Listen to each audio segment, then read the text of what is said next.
So, we know now that The Last of Us is absolutely going to be dead after Season 3.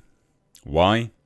Because HBO is developing a Baldur's Gate series, which I think is great, actually. I think that's good news, as long as it's not populated with nonsense. And it's going to be with the same guy who was doing The Last of Us. So, I mean, he's not going to be doing 2, is he? He's going to be showrunning 2 series at the same time. So, I'm going to be a dad. Yeah, nah. That killed it, mate. That killed it. The Last of Us is dead. And Baldur's Gate rises. I saw this news. I actually really like this news. I think this is good.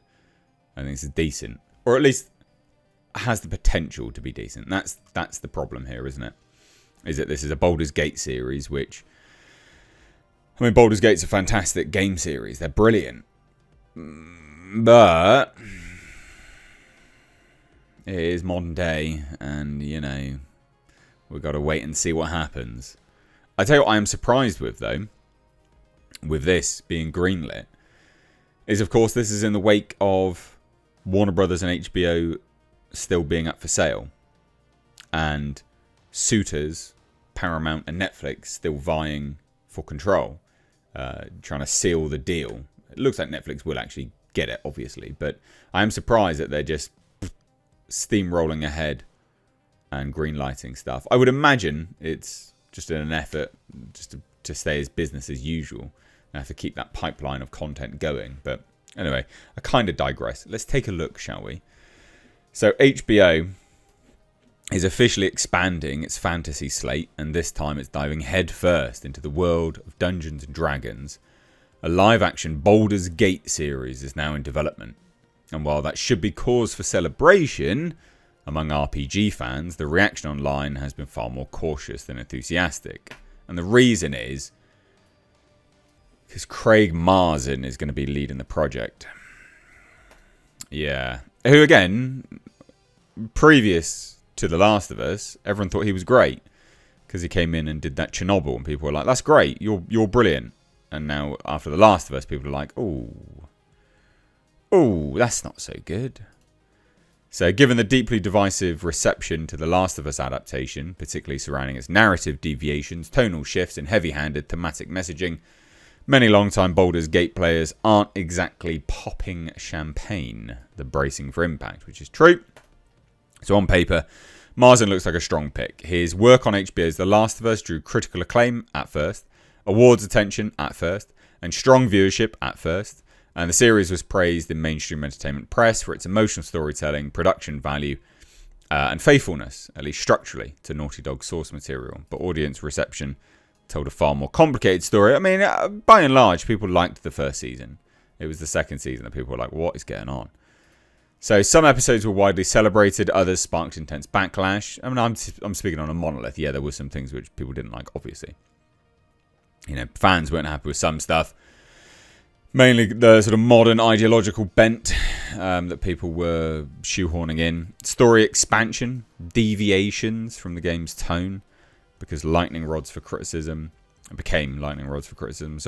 particularly when they sidelined core plot momentum in favour of message-driven storytelling. Yeah, not great. But like I said, this is, to me, I mean, at least it's confirmation that The Last of Us is dead. So according to early reporting, the HBO project won't simply retell the events of Baldur's Gate 3.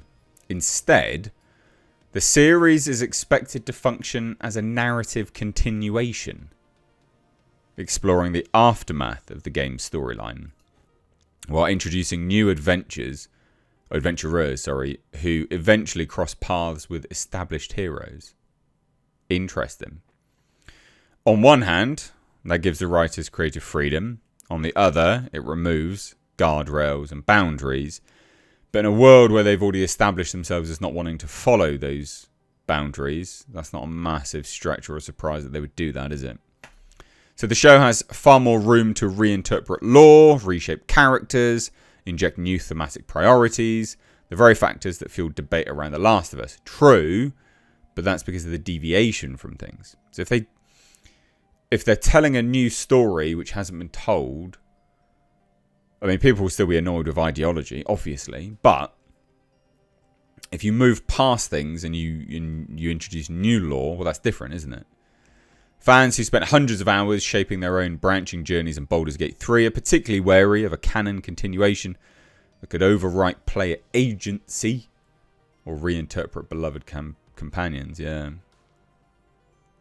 And Marzin doesn't seem to care that much either. Like, he said, well, care, like, of what he's done to The Last of Us. So, this article says that, you know, he's a genuine fan of the franchise, apparently. Apparently, he's logged nearly 1,000 hours in Baldur's Gate 3. But everyone always says that they're a fan of these things. Like, I never buy into it. They're like, oh, I'm such a big fan. So, yeah, sure you are. Like, He-Man and the Master of the Universe, people are like, oh, I'm such a big fan. It's like, are you, though? Like, are you? Maybe you are, but I don't buy it every single time these people come out and go, I was always a big fan. And then 9 times out of 10, they always ruin it. So I just don't see it. Half the time, I'm like, I don't think you're a fan. Anyway. Apparently, Craig Mazin completed the notoriously brutal Honor mode. He's spoken openly about his love for Dungeons & Dragons and his desire to honour the world Larian Studios built. Maybe. You know, level of familiarity is encouraging, but also it enables people to subvert it in a way as well. Fandom alone doesn't guarantee tonal alignment, not because, you know, you've got studio heads behind you telling you to do certain things, and that matters. Hollywood is filled with adaptations helmed by self-proclaimed fans that still alienated core audiences. You know, once production realities and studio priorities entered the equation, HBO, like most prestige networks, tends to prioritize awards-friendly storytelling over niche fandom fidelity. So, I don't know yet. It is a, I mean, it's a big thing though. Baldur's Gate, that's mega money. That's mega budget money. And I think it's interesting as well, like, you've got, I mean, D&D, they've not had the best adaptations, but this is mega money. This is going to be mega money. It'd be a shame just to completely destroy it all, just at the behest of investors for some, well, not actual, well, yeah, I guess actual investors, but for DEI purposes. You could keep this going, and this be amazing. This could be amazing, but I don't think it will be. I don't know. I remain cautiously optimistic, right?